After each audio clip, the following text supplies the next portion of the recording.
Bhuj the pride of India, Ajay Devgan की most awaited film जो कि ओटीटी प्लेटफॉर्म पे रिलीज होगी 13 अगस्त को। ये मूवी एक रियल इंसिडेंट पे बेस्ड है जो 1971 में भारत और पाकिस्तान के बीच में युद्ध हुआ था। जैसा कि आपको बता दूं, भारत और पाकिस्तान के बीच में युद्ध हुआ था आज से 50 वर्ष पहले 1971 में ईस्ट पाकिस्तान को लेकर, जो कि फिलहाल बांग्लादेश बना। और फिर पाकिस्तान ने वेस्टर्न साइड पे भी अटैक करने की कोशिश करी बिकॉज वो चाहते थे कि दिल्ली पर भी अटैक कर दें। तो क्या है आज इस स्टोरी में खास, जानेंगे इस वीडियो में। आप ये वीडियो एंड तक देखना। तो चलिए आज की स्टोरी को शुरू करते हैं। तारीख 8 दिसंबर की रात पाकिस्तान ने भारत पर हमला किया और 14 से ज्यादा बम गिराए इंडियन एयरफोर्स एयर स्ट्रिप भुज पर। एयर स्ट्रिप क्या होता है? जिसके ऊपर से प्लेन टेक ऑफ करता है उसे हम एयर स्ट्रिप कहते हैं। तो बम गिराने की वजह से पूरा एयर स्ट्रिप जो था डैमेज हो गया था और उस पर कोई भी एयरप्लेन टेक ऑफ नहीं कर सकता था। यह भारत के लिए बहुत ही बड़ा सेटबैक साबित हुआ बिकॉज भारत को एक मैसेज मिल चुका था कि ऐसे ही और भी अटैक्स अब हो सकते हैं। तो इंडियन एयरफोर्स को अब जल्दी से जल्दी उस एयर स्ट्रिप को रिपेयर करना था और उनके पास टाइम बहुत कम था। उन्होंने बीएसएफ की हेल्प ली, लेकिन टाइम कम होने के कारण लेबरर्स की भी कमी थी। तो वहां पर एक गांव का रोल प्ले में आता है। उस गांव का नाम था माधपुर, जो कि भुज के अंदर ही है। वहां पर 300 से ज्यादा विलेजर्स थे जिन्होंने मदद के लिए आगे आए और उन 300 विलेजर्स में ज्यादातर वुमेन थी जो अपने बच्चों का पालन पोषण करती थी। उन्होंने अपने बच्चों के पालन पोषण के बिना उनको भी छोड़ा, अपने घर को छोड़ा और सिर्फ देश के लिए मदद करने के लिए आगे आई। उन्होंने पूरे डेडिकेशन के साथ आर्म फोर्स को ज्वाइन किया और उन्हें कहा कि हम आपकी हेल्प करने के लिए तैयार हैं। उन्हीं में से एक वुमेन वल्लभ भाई सिंघानी, वो अपने इंटरव्यू में बताती हैं कि उन्होंने अपने सेफ्टी के बारे में उस समय बिल्कुल भी नहीं सोचा। वो बस चाहते थे कि वो किस तरीके से आर्मी की हेल्प करना चाहते थे। उन्होंने बताया कि 300 से ज्यादा महिलाएं थी जिन्होंने अपने घर को छोड़ा एयरफोर्स के लिए और वो डिटरमिन थी कि ये जो पायलट है ये फ्लाई दोबारा करा पाए एयरप्लेन को, बिकॉज जो पाकिस्तान थे वो कभी भी दोबारा अटैक कर सकते थे। वो ये भी उन्होंने भी कहा कि अगर हम ये करते करते हमारी डेथ भी हो जाए तो ये हमारे लिए एक ऑनरेबल डेथ होगी। हमें इस देश पर गर्व होगा कि हमने देश के लिए कुछ किया है। अब इस मिशन को जो लीड कर रहे थे विजय कार्निक, उनका एक इंपॉर्टेंट रोल था पूरे मिशन में।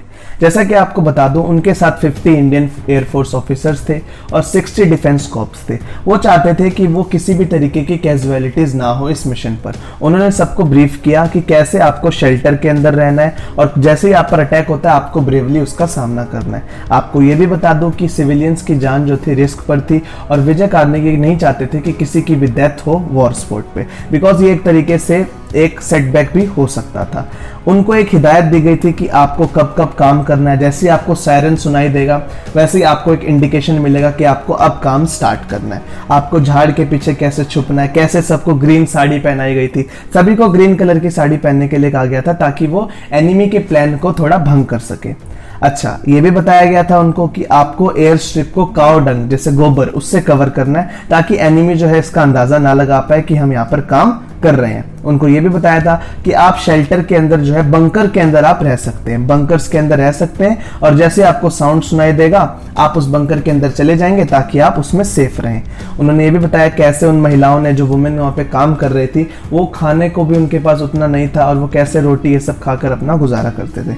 तो फाइनली 3 से 4 दिन लगे, 72 आवर्स लगे और उसमें वो एयर स्ट्रिप बनकर तैयार हो गया। इन सब में सिविलियंस का बहुत बड़ा रोल था और वो अभी भी चाहते थे, अभी भी उसी एनर्जी उसी डेडिकेशन के साथ काम कर रहे थे और आर्म फोर्स की मदद करना चाहते थे कि अभी भी अगर उनको किसी भी तरीके की जरूरत है तो वो मदद करने के लिए तैयार है। तो फाइनली इंडिया 16 दिसंबर, जी हाँ 16 दिसंबर को वॉर जीत जाता है और पाकिस्तान की उम्मीदों पर पानी फिर जाता है। जो वो चाहते थे कि दिल्ली पर अटैक करे उस पर भी पानी फिर जाता है और इंडिया जो है ये युद्ध जीत लेता है।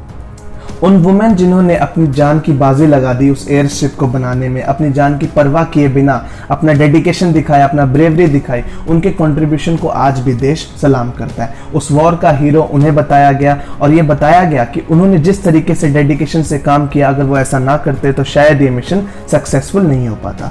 3 साल के बाद प्राइम मिनिस्टर इंदिरा गांधी ने उनको सम्मानित किया और उन्होंने कहा कि देश को आप पर गर्व है, आपकी ब्रेवरी और डेडिकेशन को हम सलाम करते हैं। 2018 में उनके लिए एक स्मारक भी बनाया गया जिसका नाम था वीरांगना स्मारक। आपका क्या कहना है इस स्टोरी पर? बहुत ही इंस्पायरिंग स्टोरी है। अगर आपको इससे कुछ भी सीखने को मिलता है तो प्लीज कमेंट सेक्शन में जरूर बताना। ऐसी स्टोरीज देखने के लिए हमारे चैनल को प्लीज सब्सक्राइब करें और इस वीडियो को अपने दोस्तों के साथ शेयर जरूर करें। तो आज की स्टोरी में इतना ही। उम्मीद करता हूँ आपको स्टोरी बहुत ज्यादा पसंद आई होगी। आपका ये वीडियो देखने के लिए बहुत बहुत शुक्रिया।